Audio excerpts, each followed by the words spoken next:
podcast where truth moves faster than a Holstein calf. No waiting on some pretty page. We're charting new ground in the digital age. From genomic codes to roll-out facts, we cut through the noise, no holding back. Not your daddy's dairy news tonight. We're sparking debates with every insight. The ring's not where the real fight's at. It's in the data, in the channel chat. From pasture to processor to your morning cup, we're raising the stakes. Try and get ahead of herd. Yeah! Where the future's more than just a word. Ahead of herd. Come on! The bullvine's calling, let your voice be heard. Welcome to the Bullvine Podcast, the dairy industry's most fearless voice, where we tackle the topics conventional dairy media won't touch. I'm your host, bringing you the bold, uncompromising analysis that's made the Bullvine the most influential publication in dairy. Today, we're exposing one of the industry's best-kept secrets, how progressive dairy farmers are quietly banking over $400 per cow annually through carbon credit programs, while their neighbors struggle with volatile milk prices. We're talking about real money here. Documented cases of operations generating over $1 million in annual carbon revenue, exceeding their milk profits in strong market years. Yet most dairy farmers have never even heard of these opportunities. Why? Because the industry has perpetuated the myth that environmental programs are cost burdens instead of profit centers. That's not just wrong, it's expensive. In the next few minutes, you'll discover the three-tier strategy that's transforming dairy economics, which programs actually pay versus which ones will cost you six figures, and why the enrollment window is rapidly closing for the most lucrative opportunities. This is information your dairy cooperative doesn't want you to have, and your advisor probably doesn't even know exists. But by the end of this episode, you'll know exactly how to position your operation to capture these revenue streams before the opportunities disappear. Let's dive in. Welcome back to the Deep Dive. This is where we really try to cut through all the noise and get straight to the stuff that could actually transform your operation. And today, wow, we are plunging into a topic that's not just eye-opening, it could genuinely reshape the financial future of your dairy. We are talking about carbon credits. Now, the analysis we've been digging into, it comes from this incredible deep dive in the Bullvine article, and it reveals something pretty astonishing. A lot of dairy operations, maybe yours, across North America are potentially leaving, get this, $100,000 or maybe even more on the table every year. And why? Well, it seems to be just overlooking the really powerful opportunities hidden inside these carbon credit programs. It's a truly remarkable figure when you first hear it, isn't it? And then when you start to actually break down the mechanics behind it, it gets even clearer. Our analysis, the one in the Bullvine article, it highlights that these advanced systems, particularly anaerobic digestion systems, well, they're not just about managing waste anymore, not by a long shot. They are serious revenue generators. We're seeing documented cases, real farms, where these systems are pulling in an astonishing $400, maybe even $450 per cow annually in carbon revenue. That's especially true when they're tied into these high-value renewable natural gas or RNG projects. Okay, $400 to $450 per cow. How does that translate like for a farmer day-to-day? What metric makes sense? Right. Good question. To put that into a metric dairy farmers really feel, that translates to about an extra $1.50 per hundredweight in income. And look, this isn't some, projection for 5 years down the road. This is happening right now. This income is actively flowing into the bank accounts of progressive producers. But here's the catch, a significant hurdle, and something our research in the Bullvine article clearly points out, is this really pervasive misconception among a lot of producers. Okay, what's the misconception? They often believe that carbon credits are, well, either just too complicated to figure out or maybe too risky financially, or they think, oh, that doesn't apply to my farm, I'm too small, or I run things differently. That skepticism, it's understandable, maybe, given how complex things used to be, but that skepticism is precisely what could be costing them those six-figure opportunities. Right. And that right there, that's really our mission for this deep dive. We're here to unpack the reality of dairy carbon credits today. We want to challenge that skepticism, head on, and reveal the tangible, the proven financial opportunities that are genuinely starting to transform dairy economics across North America. We'll show you why this isn't just theory. It's not some passing fad. It is a proven pathway that leading operations are already using to get substantial verifiable returns, as highlighted right there in the Bullvine article. So let's get into it. Okay, let's jump right in. Let's tackle what the Bullvine article calls one of the dairy industry's most expensive misconceptions. Yes. And that's this deep-seated idea, right, that environmental initiatives are purely cost centers, that they just drain profitability, offer no real return. For decades, it's been ingrained. Going green means spending more green. Yeah. But what if that belief, the one that's supposed to protect your bottom line, what if it's actually costing your operation serious money? Like potentially 6 figures every year. It's a deeply held belief, for sure, but the evidence we're seeing now, it just doesn't seem to support it. In fact, it kind of suggests the opposite. Precisely. Yeah, the comprehensive analysis we've looked at in the Bullvine article, it thoroughly dismantles that old way of thinking. It's quite clear. It highlights that these capital-intensive methane abatement technologies, especially things like advanced anaerobic digesters that produce renewable natural gas, RNG, they aren't just about meeting regulations anymore. They represent a high-reward pathway, a route to significant new income. Okay, high reward. You mentioned those numbers earlier, the 400, 450 per cow. Yes, exactly. We're talking documented earnings consistently in that $400 to $450 per cow range annually. And what makes these figures so high and frankly so appealing is their primary link to these high-value compliance markets. You need to think specifically about things like California's low-carbon fuel standard, the LCFS.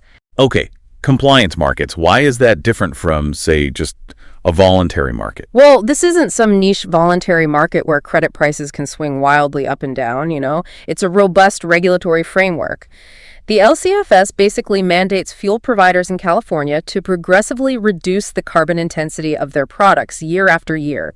This creates this powerful built-in demand for verifiable carbon reductions exactly like those achieved by dairy RNG projects, where methane, which is a really potent greenhouse gas, much worse than CO2, is captured from manure and converted into clean energy, clean fuel.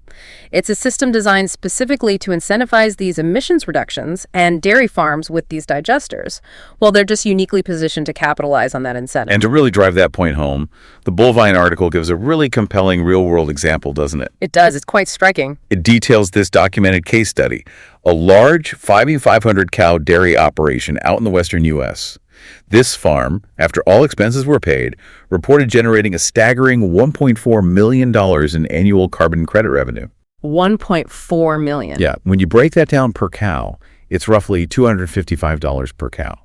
But here's where it gets really interesting, at least to me, the carbon revenue. It actually exceeded the farm's profit from milk production, even in a good year for milk prices. Think about that. Yeah, think about that for a moment. A completely new revenue stream coming directly from environmental practices that actually outpaced the farm's core business profitability. It just completely flips the script on what you might expect from environmental initiatives on a dairy farm.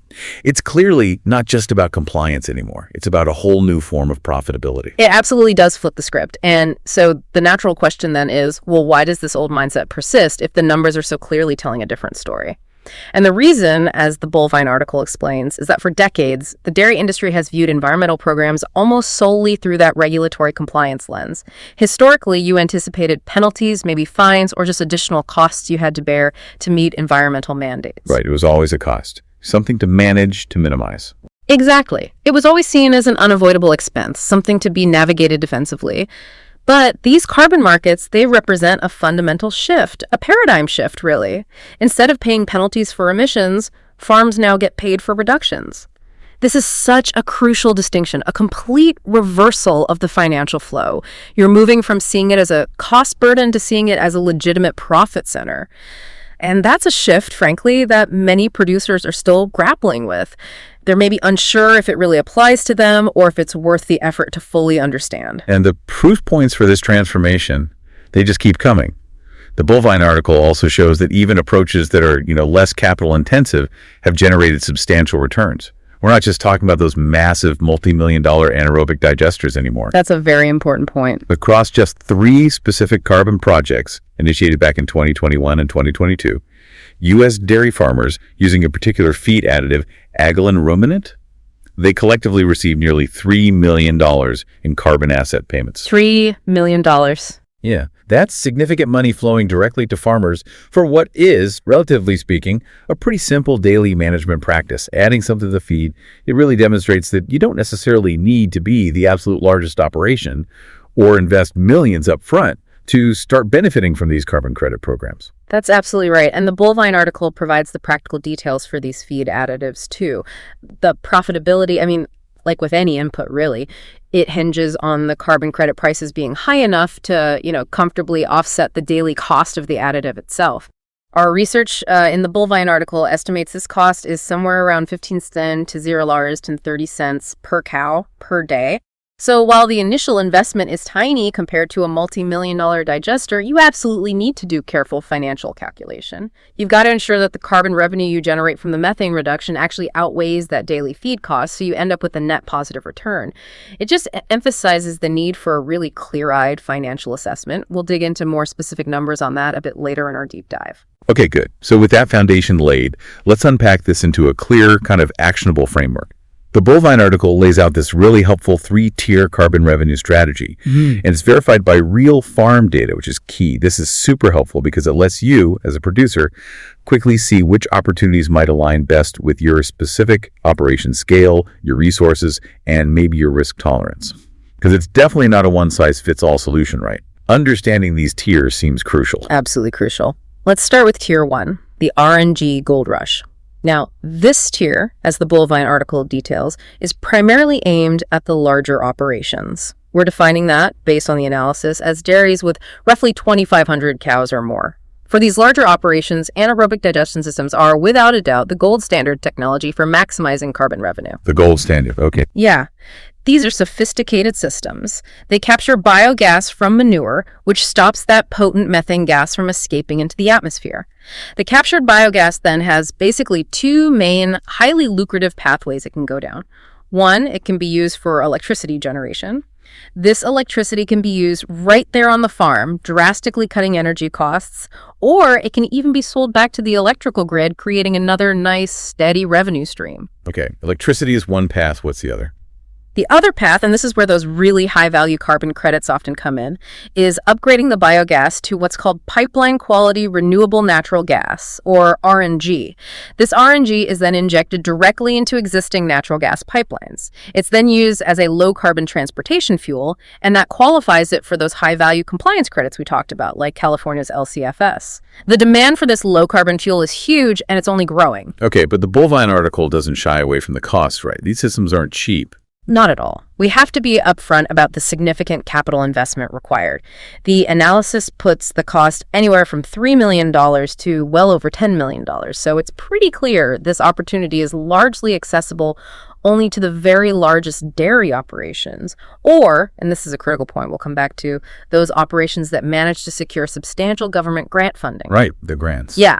However, the data, the documented cases in the Bullvine article consistently emphasize that the returns really do seem to justify this massive investment. We're seeing documented payback periods for these anaerobic digesters under favorable market conditions, ranging from a surprisingly fast 3 to 7 years. 3 to 7 years. On a multi-million-dollar investment. Exactly. When you think about recouping that kind of capital in under a decade, while at the same time generating potentially millions in new consistent revenue, What? Well, that's an extremely compelling proposition for any business, let alone a dairy farm. It's truly transformative potential. Okay, so that's tier 1, the big digesters for the big operations. What's tier 2? Right. Moving on to tier 2, the feed additive sweet spot. Now this, according to the Bullvine article, is a rapidly developing area. And it seems particularly well-suited for those medium-sized operations. This strategy involves incorporating specific, scientifically validated feed additives right into the cow's daily diet. The mechanism here is actually quite clever. These additives work to inhibit the microbes in the cow's rumen, the ones naturally responsible for producing methane gas. So you're tackling the methane, like from the burps, directly at the source? Precisely. It's a way to reduce enteric methane emissions right where they start. The Bullvine article highlights that there are currently 2 main proven technologies leading the way in this space, both offering verifiable methane reductions. And the big advantage here is a much, much lower barrier to entry in terms of capital investment compared to digesters. That makes them accessible to a far broader range of dairy operations. Okay, 2 technologies. What are they? Well, one of those leading technologies the analysis discusses is Agolin ruminant. This is a proprietary blend of essential oils. And crucially, it's been rigorously certified by the Carbon Trust for its effectiveness in methane reduction. That certification provides a really important layer of independent credibility. And you mentioned earlier, this one is already paid out. Yes, as we touched on, Agolin ruminant has been the foundation for carbon insetting projects, we'll talk more about insetting soon, that have already resulted in nearly $3 million in payments flowing directly to U.S. dairy farmers. So this isn't just a lab concept. It's a technology that has already delivered substantial, verified financial returns to producers, actively boosting their bottom line through carbon payments. Okay, Agolin ruminant. What's the second one? The second key technology highlighted in the Bovine article is 3-nitroxypropanol. It's often referred to as 3-NOP, or maybe by its brand name, Bovaer. The analysis confirms that 3-NOP is scientifically shown to consistently reduce enteric methane emissions in dairy cattle. Both Agolin and 3-NOP, they represent this really promising avenue for methane reduction that just doesn't require the massive infrastructure investment of digesters. That makes them significantly more accessible, more scalable for a much broader range of dairies. Maybe medium-sized, maybe even larger ones looking for another tool. And to really show that this is happening now, not just theory, the Bovine article points to a concrete example, right? A real transaction. Yes, absolutely. The first verified transaction through Atheon's livestock carbon insetting marketplace, Atheon, is one of the platforms we'll discuss involved a Texas dairy farmer named Jasper DeVos. He successfully generated reductions equivalent to nearly 1,150 metric tons of CO2e, that's carbon dioxide equivalent, and those reductions were then purchased by Dairy Farmers of America, DFA. This wasn't some pilot project. It was a real commercial transaction within a live marketplace. It demonstrates the full cycle: on-farm reduction practice, verification, credit generation, and then the verified payout in a functioning market. It's working. Okay, that's tier 2, the feed additives. What about tier 3? Who is that for? Finally, we arrive at tier 3, the soil carbon foundation. The Bovine article identifies this as an important entry point, particularly for smaller operations, maybe those with fewer resources for big investments. This tier focuses on carbon sequestration, basically storing carbon through various regenerative agricultural practices. We're talking about things like implementing cover cropping during the off-seasons, adopting reduced tillage or no-till methods to minimize soil disturbance, and maybe using rotational grazing strategies for pasture management. These practices are all designed to enhance overall soil health and, critically, increase the amount of organic carbon stored right there in the soil itself. It's about building a healthier farm ecosystem. But, and Bovine article is pretty clear on this, we need to temper expectations a bit on the direct carbon cash from this tier, right? Yes, that's an important clarification. While these practices are absolutely fantastic for soil health, improving water retention, reducing erosion, boosting biodiversity, the direct carbon revenue returns from them are generally more modest compared to the methane reduction tiers. For instance, the analysis cites an example from Alberta's conservation cropping protocol. It showed net returns to farmers of just $0.87 to another $1.73 per acre. And that's after the aggregator fees were taken out. 87 cents to $1.73 per acre. Okay. Yeah. So while it's definitely a positive step towards sustainability, and it absolutely offers other valuable on-farm benefits, the financial impact purely from the carbon credits isn't really on the same scale as those methane reduction strategies we just discussed. So it's more about the co-benefits, maybe. To put it in context, the Bovine article references a study from back in 2013. It found most Alberta farmers participating in these soil carbon protocols earned somewhere between just $1,000 and $5,000 total from their contracts. And when you consider that this represented only about 1% of their average gross farm income, well, it really highlights that while soil carbon is incredibly valuable for many reasons, better soil fertility, water holding capacity, maybe lower input costs over time, the direct carbon revenue is just less impactful at this tier compared to the six-figure potential we see with methane abatement. This tier is maybe more about supporting those foundational on-farm environmental benefits, with a complementary, albeit smaller, carbon payment as a potential bonus. Okay, that framework of 3 tiers is really helpful. So with that in mind, what does this all mean for the future? Where are dairy carbon markets heading? The Bovine article emphatically states that the single most significant development transforming these markets, the thing really poised to change everything, is the rise of something called insetting. Ah, yes, insetting. It's a crucial concept. It sounds like a game changer, maybe. It seems to redefine how producers can even interact with these programs. It really is fascinating how insetting fundamentally works. The Bullvine article defines it as a model where carbon credits are purchased by companies within the dairy value chain itself. So instead of unrelated external buyers in the broader voluntary market, you have dairy processors, retailers, maybe feed companies buying the credits. Okay, why is that such a big deal? Buying from within the value chain. Because it fundamentally creates more stable, more predictable demand for these credits. Think about it. Dairy processors, major retailers, other big players in the supply chain, they are increasingly committed to meeting their own ambitious supply chain emissions targets. These are often called Scope 3 emissions. Scope 3 basically covers all the indirect emissions that happen in a company's value chain, everything from the farm where the milk is produced, all the way to the retail shelf where you buy it. So the emissions on the farm count towards the processor's footprint. Exactly. So by purchasing carbon credits generated by the farms in their own supply chain, these companies can directly reduce their carbon footprint right where it originates. This makes the farm's reductions incredibly valuable to them specifically. It creates this built-in reliable market for the carbon reductions happening on dairy farms. It's a profound shift away from the traditional, often volatile, voluntary market where credit buyers could be anyone, from airlines to tech companies. That makes a ton of sense. It's almost like creating a closed-loop system designed to benefit the whole dairy ecosystem, keeping the value flowing right within the industry itself. Okay, so with insetting being so important, let's dive into some specific programs that the Bullvine article says are worth your time with verified track records. These are the ones that seem to have proven their value and transparency. Absolutely. Yeah. Having trusted platforms is key. The first one the analysis details is Athian. The article calls it the dairy industry's insider secret.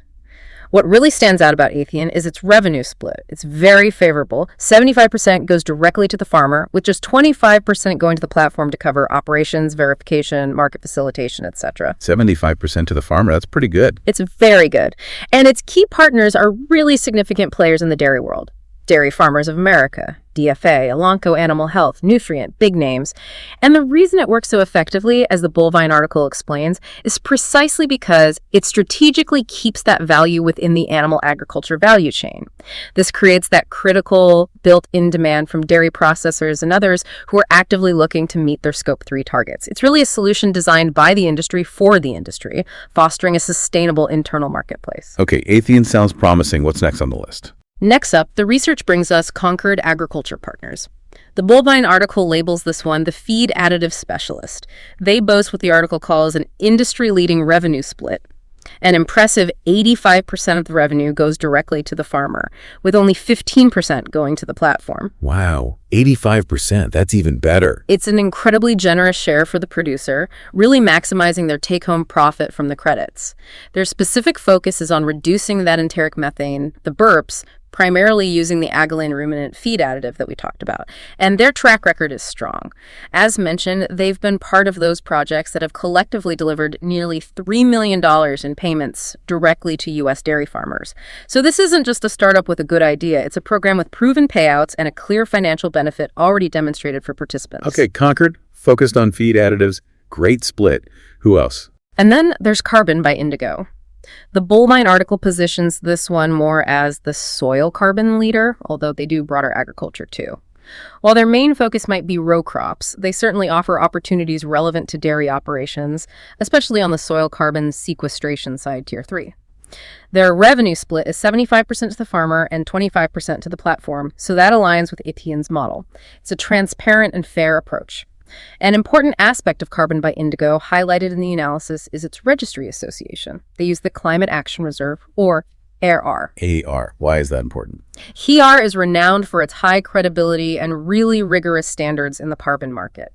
Using a registry like CR adds a crucial layer of trust and verification for the credits being generated. Buyers know they are getting quality.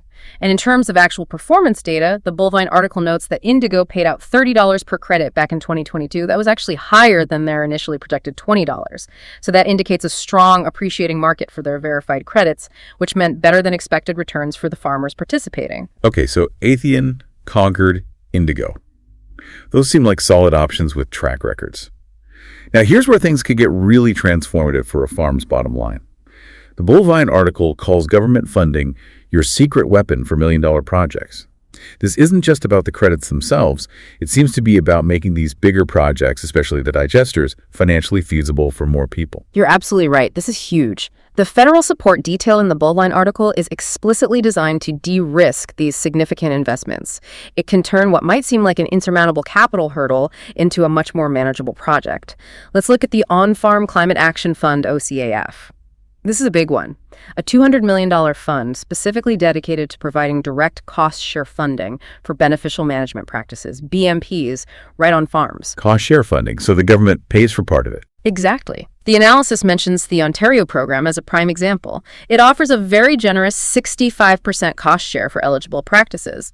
And even more impressive, there's a specialized stream within OFCSF just for organic farms that offers up to 85% of eligible costs covered, up to a maximum of $75,000 per operation. 85%, wow. Yeah, the significance of this funding really can't be overstated. It dramatically reduces the upfront financial burden for farmers. It makes these projects far more accessible and attractive.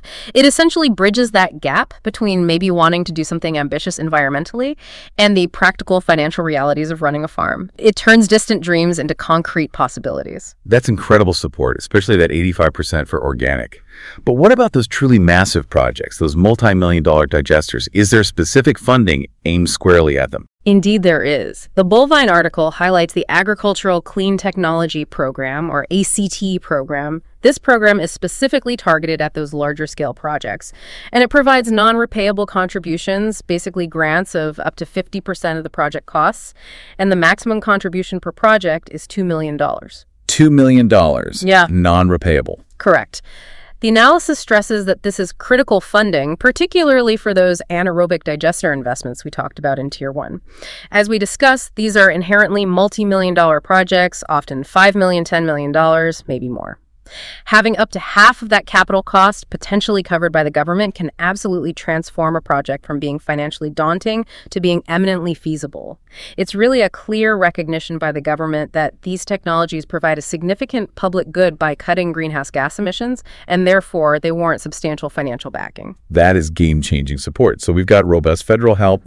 Are there provincial opportunities too? Do things vary across Canada? Yes, the Bullvine article points to important provincial opportunities as well, showing there's kind of a multifaceted approach to government support.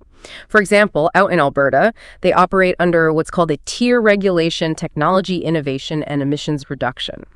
The analysis describes this as probably the most mature provincial system in Canada right now, with established government-approved protocols specifically for agricultural offset projects. That maturity offers a level of certainty, a clear pathway for producers there. Okay, so Alberta has tier. What about other provinces? Well, Quebec, for instance, has its own cap and trade system, and notably it's linked with California's system, which creates a larger, more robust market overall for carbon credits generated there. Quebec's system allows for specific agricultural offset protocols too, including things like methane mitigation through covering slurry pits, and also biomethanization, which is related to digestion. So these examples just demonstrate that depending on where you are, there are often targeted government programs designed to support dairy farmers in adopting these climate-smart practices and unlocking that potential carbon revenue. This raises a really important question, though, one that I bet a lot of dairy producers listening are asking themselves. If these opportunities are so significant, truly offering six-figure potential in some cases, why haven't the major dairy associations been promoting them more aggressively right from the start? It seems like something they'd be shouting from the rooftops. That's a fair question, and it's something the Bullvine article offers some insights on. It touches on the market transformation that's creating these opportunities and maybe some reasons for a perhaps slower or more cautious approach to promotion initially. Okay, so what are those insights? Well, one factor is what the analysis calls the flight to quality happening in the carbon market. Like any maturing market, buyers are increasingly shifting their demand toward credits that represent real, verifiable, and crucially permanent greenhouse gas reductions. Quality counts more now. Exactly. This trend strongly favors credits that come from direct methane abatement technologies like those from anaerobic digesters over credits generated from less certain methods, maybe like some types of soil carbon sequestration where permanence can be harder to guarantee long term. The logic is pretty simple. Capturing methane offers a more immediate, easily quantifiable, and arguably more permanent reduction compared to storing carbon in soil, which could potentially be reversed.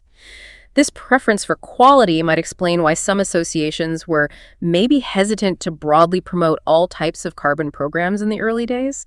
They might be focusing their efforts now more narrowly on the most robust, verifiable opportunities to ensure credibility and avoid some of the pitfalls seen in the past with lower quality credits. That makes sense. Quality over quantity, perhaps. And the bovine article also digs into that distinction between compliance markets and voluntary markets again. That must play a role too. Oh, indeed. It's a critical distinction that impacts both the price you get and the stability of that price. The analysis clarifies that compliance market prices, like those linked to California's LCFS that we keep mentioning, are generally higher and significantly more predictable. Why? Because they're tied to government mandates, regulations with set schedules. That creates stable, often escalating demand. Right, the government requires companies to buy them. Precisely. In contrast, voluntary market prices can historically fluctuate quite significantly. That introduces more risk and unpredictability for producers. For a long time, the voluntary market was seen as less reliable, maybe a bit Wild West. However, and this is key, the analysis reiterates that this emerging insetting model, the one where the dairy supply chain buys the credits, is specifically designed to address that volatility within the voluntary market. It does that by creating that stable built-in demand right within the dairy value chain itself. So insetting brings stability to the voluntary side. Kind of, yes. So while traditional voluntary markets might still carry more risk, the insetting approach offers a new level of stability for dairy-specific credits. This difference in stability and pricing certainly influences how aggressively various opportunities might be promoted. Associations might naturally prioritize the more stable, higher-value compliance pathways or this increasingly predictable insetting model to better protect their members' interests. Okay, let's really get down to brass tacks now. What could this actually mean financially for your operation specifically? The bovine article provides some genuinely realistic financial projections, and these are broken down by farm size and the type of technology used based on a pretty comprehensive analysis done by the Smart Prosperity Institute. So this isn't just guesswork, it's data-driven insight that can help you picture your own farm's potential. Right, this is where the rubber meets the road. And the bovine article provides a really clear table laying out the potential numbers. Let's walk through it. First, for those large operations, 2,500 plus cows utilizing an anaerobic digester that produces RNG. The estimated capital cost, as we said, is substantial, $5 million to over $10 million. Big number. However, the estimated annual revenue per cow is also incredibly high, projected at $400 to $450. Now, after you account for aggregator fees and other associated operational costs, the net revenue per cow is estimated to be somewhere between $150 and over $250. $150 to $250 net per cow per year. Yes, this is that gold rush tier we talked about. The returns, even after that significant investment in paying the fees, are still very, very substantial. Often, as we saw in that case study, even eclipsing traditional milk profits. It's a complete financial game changer for these large-scale operations. Okay, that's the top tier. What about for the mid-sized operations, the ones maybe looking at feed additives instead? The investment profile there must be totally different. Totally different. For medium-sized operations, which the analysis typically defines as between 300 and 1,000 cows, employing a feed additive like Aglin, the picture changes dramatically on the capital side. The estimated capital cost is minimal, maybe just the cost of the additive itself, perhaps some minor tweaks to feed management systems. That makes it vastly more accessible to a much wider range of farms. Now, the estimated annual revenue per cow is lower than the digester route, naturally. It ranges from about $35 up to $160 per cow. But crucially, the net revenue per cow, after fees and the cost of the additive, can still be between $0 and over $100. $0 to over $100 per cow, net. Right. The key here is that low capital hurdle. Yep. You're not tying up millions of dollars, and if you can net even $50 or $75 or $100 per cow, that's significant new income without requiring a massive upfront investment. It's a very attractive proposition for operations that aren't ready or maybe aren't suited for a full-scale digester. Makes sense. And then for the smaller operations, the ones maybe relying more on soil carbon sequestration practices, what did that look like financially in the bovine article's analysis? For smaller operations, let's say those with fewer than 300 cows, focusing on practices like cover cropping or no-till, the capital requirement is genuinely low. It's typically associated with existing farm equipment, maybe some minimal new purchases like cover crop seed, very manageable. The estimated annual revenue, however, is measured per acre, not per cow, and it's much more modest. We're talking $2 to $10 per acre gross. After you factor in aggregator fees and other associated costs like verification, the net revenue per acre is estimated to be somewhere between $0 and maybe $5 per acre. $0 to $5 net per acre. Yeah.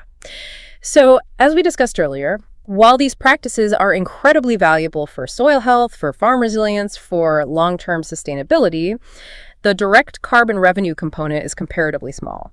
It's really more of a beneficial bonus, something that comes on top of the other direct on-farm benefits you get, like potentially reduced input costs or improved yields over time from healthier soil. Okay, those projections are super helpful. But beyond the exciting potential revenue numbers, what about the costs?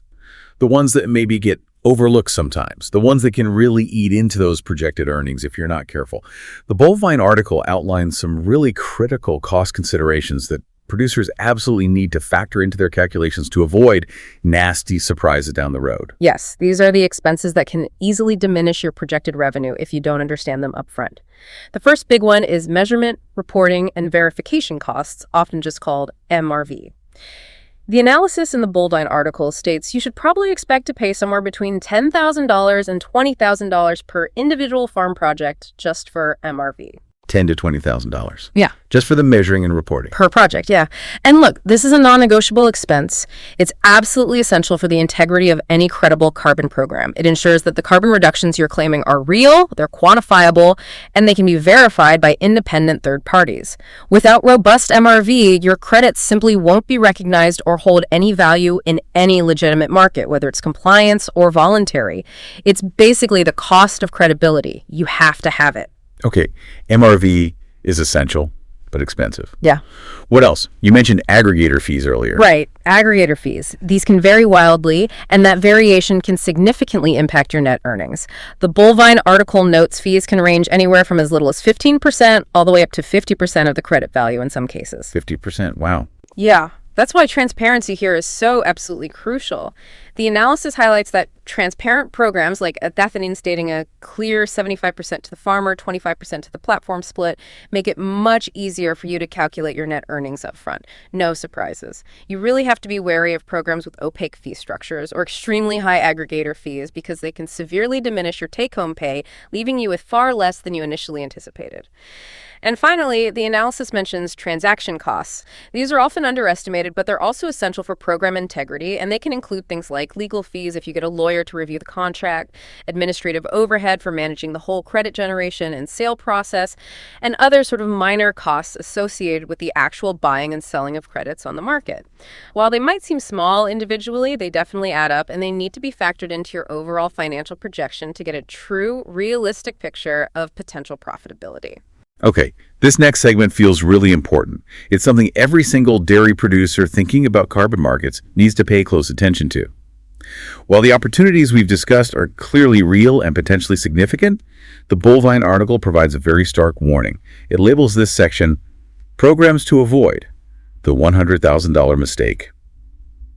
It sounds like you need to be incredibly vigilant to prevent potentially significant financial losses that, unfortunately, some farmers have already experienced. Yes. This cautionary tale, detailed quite clearly in the Bovine article's research, involves a company called Farmers Edge. Multiple farmers, specifically in Manitoba and Saskatchewan, reported being misled by programs that bundled expensive services like advanced data management or agronomic advice with what turned out to be very vague, uncertain promises about future carbon revenue. So they signed up for expensive services expecting carbon money to cover it. That seems to be the case. In documented instances, these farmers received hefty invoices for tens of thousands of dollars for these bundled services, and in one truly shocking case highlighted, the bill was over $100,000, and at the same time, they received zero carbon payments. Absolutely none. Paid over $100,000, got nothing back from carbon. Exactly. It's a deeply concerning scenario. Producers paid significant upfront costs for services under the explicit expectation, it seems, that carbon revenue would offset those costs, and that revenue simply never materialized. It just powerfully underscores the critical importance of scrutinizing every single aspect of a carbon program contract before you commit your hard-earned money and potentially your valuable farm data. And the Bovine article emphasizes a specific incredibly risky red flag that popped up in these situations, didn't it? Something about when the credits would be sold. Yes, this is a major red flag. Farmers were explicitly told, according to the research, that the companies involved would not sell the generated carbon credits due to current values, meaning the company was deciding to hold onto the farmers' credits, waiting, presumably, for a better market price before selling them. So the company controls when the farmer gets paid. That highlights a massive risk. When the aggregator or the program provider retains exclusive control over the timing of credit sales, the farmer loses all control over their revenue stream. If they can just hold on to your credits indefinitely, waiting for some undefined better price, you could be left holding an expensive bill for services you've already received with absolutely no income to show for the carbon reductions you've worked hard to achieve on your farm. That kind of arrangement, where a third party completely controls your revenue payout timeline based on their market speculation, that is a major, major red flag. It should immediately trigger serious alarm bells for any producer. Okay, definitely something to watch out for. So what are the key takeaways here? How can farmers spot these risky programs? Right. The Bullvine article summarizes the key red flags to identify to help you protect yourself from similar pitfalls. First, be extremely cautious. Maybe even run the other way from programs that bundle expensive services with non-guaranteed carbon revenue. If you're being asked to pay significant upfront fees for services that are tied only to a speculative or uncertain future carbon payment, that is a serious warning sign. The revenue should be clear, or the services should stand on their own merit. Second, unclear payment timelines or situations where the aggregator fully controls the credit sales are huge red flags, as we just saw with the Farmer's Edge example. You need absolute clarity on exactly when and how you will be paid for generated credits. You need ironclad assurance that your credits will actually be sold in a timely manner, not held indefinitely at someone else's discretion. And finally, be very wary of revenue projections that are not backed by existing program performance data. If a program is promising returns that sound too good to be true and they can't show you solid, verifiable track records of payouts to other farmers already participating in that specific program, then it very likely is too good to be true. Always, always demand to see documented results from existing participants, and if possible, try to speak to some of them directly. Okay, so given all that potential risk, but also the real opportunity, how do you protect yourself? How do you make sure you're entering a legitimate program, one that's actually beneficial and won't leave you with a six-figure loss? The Bullvine article provides a vital framework for this, calling it a due diligence protocol that prevents six-figure losses. This sounds like your strategic enrollment checklist, outlining the crucial steps and questions you absolutely need to address before signing on any dotted line. It's all about being informed and proactive, not reactive. Yes. This protocol, or something very much like it, should be considered non-negotiable for anyone thinking about participating in a carbon market. Before you sign any carbon market contract, the Bullvine article advises you must secure absolute clarity on several critical contractual clauses. These clauses, they can have really profound long-term implications for your operation, extending far beyond just the immediate payments you might receive. The research lays out these essential questions for program evaluation that you absolutely must ask and get clear answers to, preferably in writing. Okay, what are these essential questions? First, what is the exact revenue sharing model, and are there any hidden fees? Transparency on the money split is paramount. You need to know precisely what percentage of the credit value you will actually receive in your bank account. No ambiguity. Second, what is the process and the timeline for payment after credits are successfully generated and verified? You need predictability for your farm's cash flow. You need assurance that payments won't be indefinitely deferred based on someone else's whim. Third, who covers the third-party verification costs? Remember that MRV can be $10,000, $20,000 per project. Knowing upfront whether that comes out of your share or is covered by the platform is vital for your financial planning. Fourth, what is the contract length and what are the penalties for early termination? You need to fully understand the length of the commitment you're making, sometimes decades, and what happens if circumstances change on your farm and you need or want to exit the program early. And finally, number 5, who owns the farm data that's collected and how will it be protected? Data privacy and ownership are increasingly critical considerations for any modern farm. You need absolute assurance that your valuable operational data is secure and will only be used in ways you explicitly agree to. Those are fantastic, essential questions.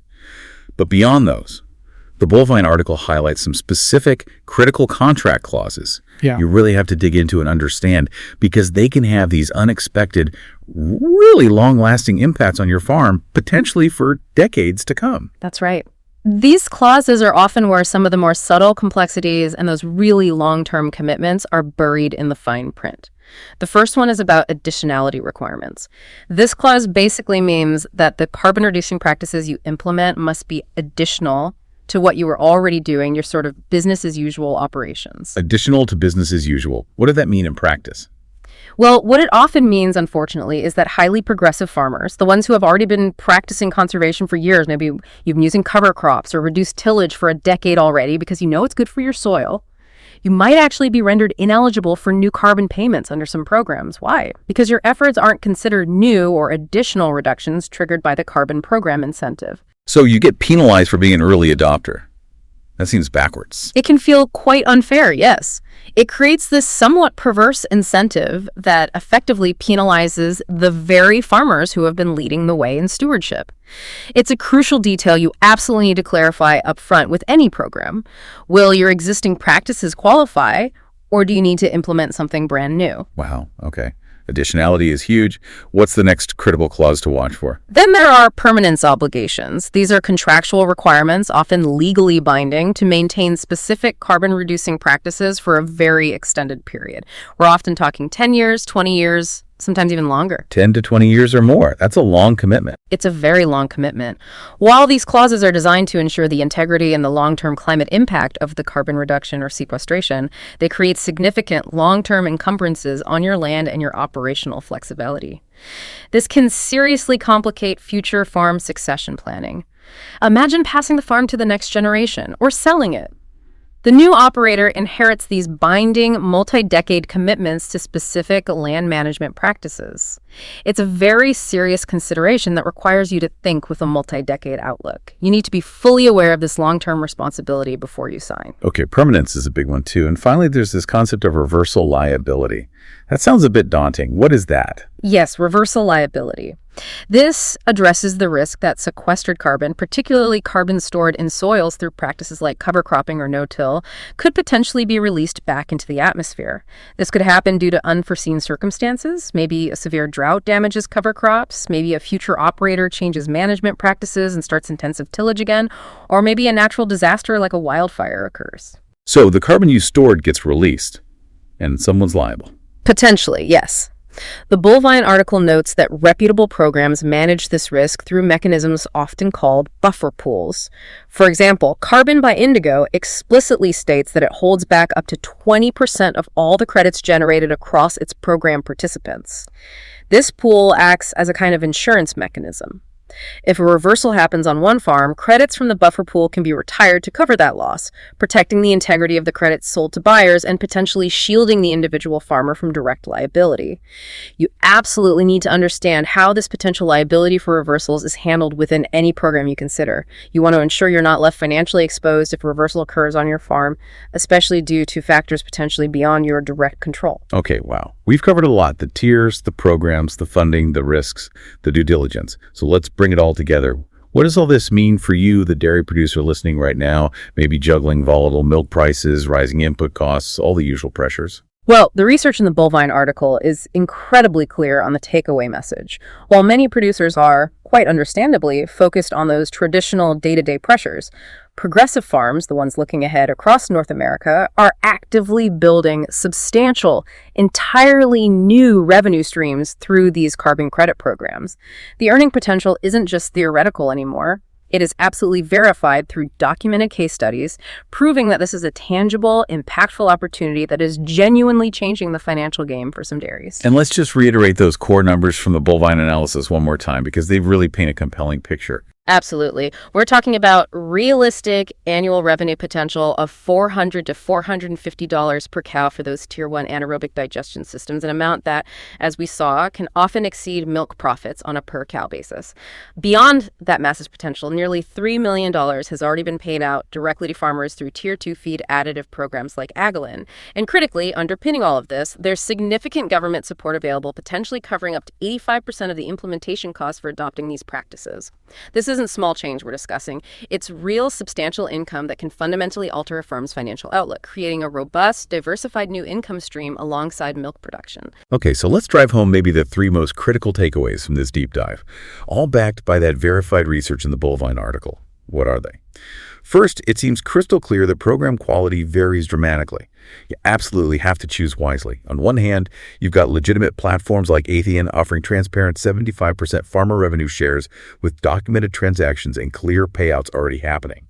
But on the other hand, the analysis documents these alarming cases where other programs have apparently left producers holding unpaid bills that exceeded $100,000 after promising vague returns that simply never materialized. So due diligence isn't just recommended. It's absolutely critical to avoid getting caught in a bad, potentially very expensive deal. That's number one, absolutely. The second key takeaway is that government funding, through programs like Canada's ACT and OFCAF, provides truly essential cost-share support. Our research, reflected in the Bullvine article, confirms that this funding is often critical for the financial viability of these projects, especially the more capital-intensive ones like digesters. It significantly de-risks the investment for producers. It makes multi-million-dollar projects potentially feasible for farms that could never consider them otherwise. The support isn't just a nice-to-have, it's frequently a game-changer for project feasibility and accessibility. Okay, so program quality first, government funding second. What's the third critical takeaway? The third takeaway, and this one is really important for timing, is that timing matters more than perfection. You don't have to wait for the perfect program or perfect market conditions. That documented flight to quality we talked about in the carbon markets, it actively favors the early adopters, especially those adopting permanent, verifiable reduction technologies like methane capture or proven additives. The market is maturing quickly. Those who act now are more likely to lock in favorable terms, establish relationships with good programs, and position themselves for long-term success before market capacity potentially tightens or qualification requirements become even stricter. There is a tangible advantage to being an early mover in this evolving space. Don't wait too long. That's a powerful point about timing. So what's the overall recommendation then, based on the Bullvine article's analysis? Well, the analysis emphasizes that the carbon credit opportunity right now is, as it puts it, sharply bifurcated. What that means is you have these high reward but capital intensive projects mainly accessible to the largest operations offering those multi-$100 per cow returns. That's one branch. Then you have more modest but still valuable returns available for smaller and medium-sized farms, primarily through soil carbon practices or increasingly those feed additives. That's the other branch. So given this landscape, the comprehensive analysis recommends that producers should perhaps prioritize implementing practices that also deliver tangible on-farm co-benefits. Co-benefits like? Things like improved soil health from cover crops, maybe enhanced operational efficiency from better manure management linked to digestion, or potentially reduced input costs over the long term. These direct benefits should perhaps be viewed as the primary guaranteed return on your investment of time and maybe money. The carbon credits, then, can be seen as a potential and hopefully substantial bonus, but maybe not the sole guaranteed foundation of your profitability from that practice. This approach ensures your farm benefits in multiple ways, building resilience, even if carbon market prices fluctuate or program details change down the road. That sounds like a really smart, grounded approach. Focus on the farm benefits first, see the carbon credits as potential icing on the cake. So what's the immediate action step for a producer listening right now? What should they do this week based on the Bullvine article's recommendations? The recommendation is clear. This week, take some time. Do that initial homework. Assess your potential eligibility for those crucial government cost-share programs we discussed, OFCAF, ACT, or relevant provincial ones. Find out what support might be available specifically for your farm type and size. Then, start to identify which carbon credit pathway, Tier 1 digester, Tier 2 additive, Tier 3 soil health, seems to best align with your operation scale, your existing infrastructure, your financial situation, and frankly, your individual risk tolerance. So figure out the funding, figure out your tier. Exactly. Whether you're seriously contemplating a multi-million-dollar anaerobic digester, hoping to capture those documented high gross margins, or maybe you're looking at a simpler feed additive program with proven methane reduction capabilities, or perhaps starting with enhancing soil carbon. Understanding the available financial support and identifying your most realistic entry point is absolutely your first concrete step. It's the step toward potentially joining the documented ranks of farms that are already banking substantial carbon revenues today. Don't just think about it, investigate. The window of opportunity for some of these programs and funding streams won't stay open forever. That's great, actionable advice. And the Bullvine article really concludes with a powerful thought, a final provocative question for you, the listener, to consider. The carbon credit revolution. It is undeniably transforming dairy economics as we speak, but And this is the crucial part. It's only really transforming it for those operations that choose to act while these opportunities remain open and accessible. The fundamental question for every single dairy producer today isn't really whether environmental programs and carbon accounting will become an integral part of dairy economics. The reality is, they already are, whether you actively participate or not. Supply chain pressures are making it so. The real question you need to ask yourself is, will you strategically position your operation to potentially profit from this profound transition? Or will you see on the sidelines and watch others capture those first mover advantages, the advantages that are creating documented six-figure new revenue streams for dairy farms right now? The choice and the potential financial implications are ultimately yours. The carbon credit revolution is happening right now, but only for dairy operations that act while opportunities remain open. The question isn't whether environmental programs will become part of dairy economics. The question is whether you'll position your operation to profit from this transition, or watch others capture the first mover advantages that are creating six-figure revenue streams. Here's your immediate action step. This week, assess your eligibility for government cost-share programs and identify which carbon credit pathway aligns with your operation's scale and risk tolerance. Whether you're considering a multi-million-dollar anaerobic digester or a feed additive program, understanding available support is your first step toward joining the ranks of farms already banking substantial carbon revenues. Remember, while you're tracking milk prices, smart operators are already building their second income stream. Don't be the one left behind. You've been listening to the Bullvine Podcast. For more fearless dairy industry journalism that drives positive change, visit us at www.thebullvine.com. Subscribe, share this episode with fellow dairy professionals, and keep challenging conventional wisdom.